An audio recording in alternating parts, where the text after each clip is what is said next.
Do you know, the law of non-resistance is a law that 9 out of 10 people violate. And because they do, they cause themselves a lot of problems. It's a pretty well-balanced individual that understands how to live in harmony and not let this get to them. The law of non-resistance. Think of this for a moment. When you go to do anything that's out of the box, where you're really going where you've never been before, you're going to meet with resistance. As a matter of fact, if you don't meet with resistance, you're probably going in the wrong direction. You're not going ahead. You're either going sideways or backwards.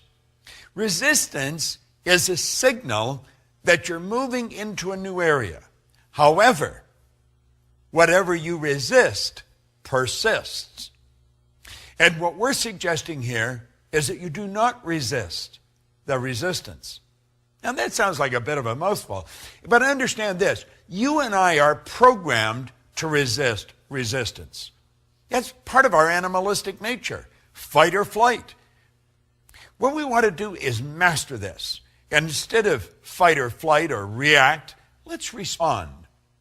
Do you know there's a beautiful concept? It's the law of psychological reciprocity that rests on this law. That law states, whenever you put good out, you'll get good back, but very rarely right away. When you put bad out, bang, you get it right back. Well, let's think about that for a moment. We'll use the martial arts as a metaphor here. Karate is a very hard form of martial arts.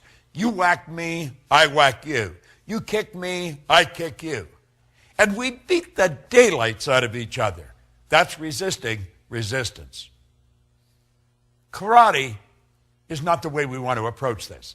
When somebody yells at us, let them yell. Let them vent all the negativity, but not hit back. Then you take judo. Judo is where you take the strength of the other person's shot and put them down.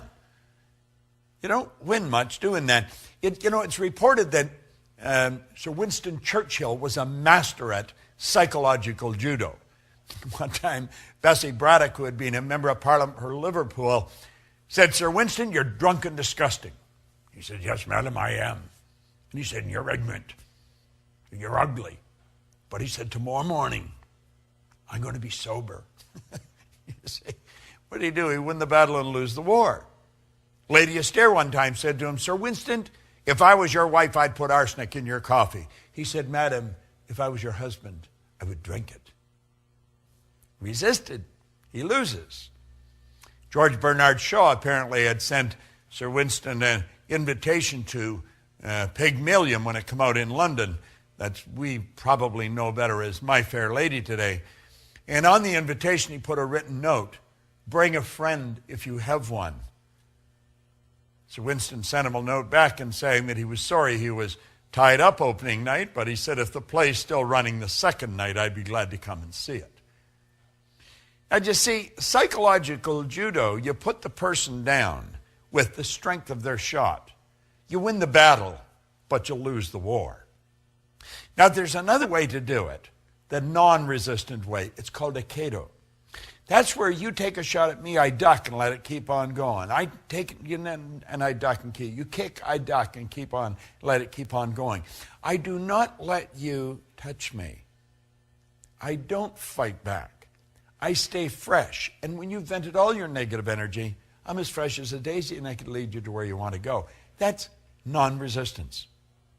See, there's a law of non-resistance. Whatever you resist persists.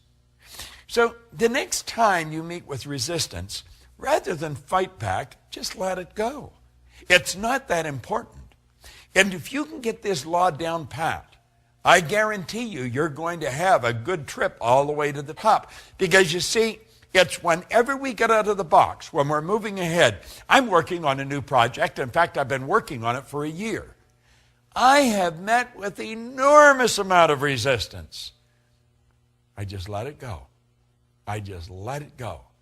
And I know when there's a lot of resistance on a program that I'm involved in, I'm on the right track. You see, if you're just going sideways, there isn't any resistance. You're doing something you already know. The law of non-resistance of these 11 laws that you're getting, this is one of the most important.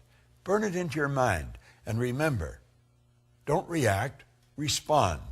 I remember, to close off with, I was doing a seminar with a bunch of teenagers in Hawaii one time. And I asked the kids, I said, what's the difference between reacting and responding? This one little 15-year-old girl looked off into space, and she put her hand up. And she says, reacting is a habit. To respond, you have to think. It was the best answer I'd ever got. 15 years old. To react is a habit. To respond, you have to think. Now think of this. When you react, whatever it is that's causing you to react wins. You lose. When you respond, you win. The law of non-resistance. It's a great law to understand. Use it, and you'll win. This is Bob Proctor, and thank you.